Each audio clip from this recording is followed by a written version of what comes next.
نجيبوا طابع اللي عندكم، ولا تحبي تقطعيها بالسكينة عادي. أنا عندي هذا الطابع عملت به. السلام عليكم ومرحبا بكم في قناة أنيس ابتسام.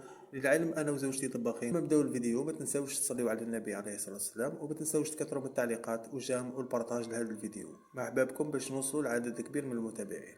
واليوم إن شاء الله راح نشارك معكم وصفة جديدة اللي هي رفيس تونسي. هذا رفيس معروف بزاف في الجزائر وسهل وسريع في التحضير، وانا راح نعطيكم السر اللي يخلي الرفيس هذا يجي طري وبنين، محافظ على القوام تاعو حتى لو قعد مدة طويلة. كما قلت لكم الناس بزاف يحضروه بصح يجيهم يابس، واليوم ان شاء الله راح نعطيكم السر نتاعو.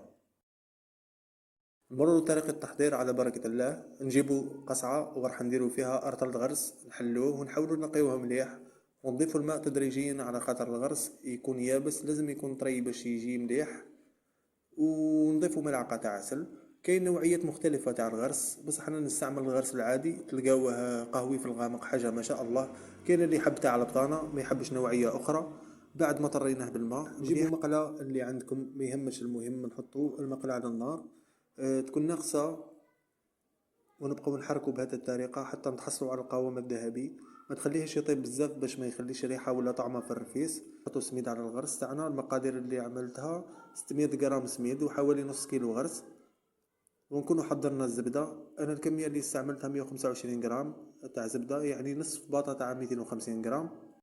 نضيفوا الزبدة بهذه الطريقة ونجمعوا كل شيء مع بعض حتى نحصلوا على القوام المطلوب. أهم شيء بالتوصيل للرفيس بهذه الطريقة الصحيحة لازم تتبعي المقادير. كل ما عليك انك تجيبي ورقة وستيلو وتكتبي المقادير اللي قلتها لك في الفيديو. بعد ما لمينا العجينة تاعنا نعدوها مليح بهذه الطريقة ونعدو الأطراف جيدا، وبعدها نحطو ساشية على العجينة ونحلو مليح بالقراص. بعد ما حليناها مليح نخليوها ترتاح 10 ولا 15 دقيقة تشيح الزبدة اللي حطيناها مليح باش ما تتحلش وتبقى محافظة على القوام تاعها.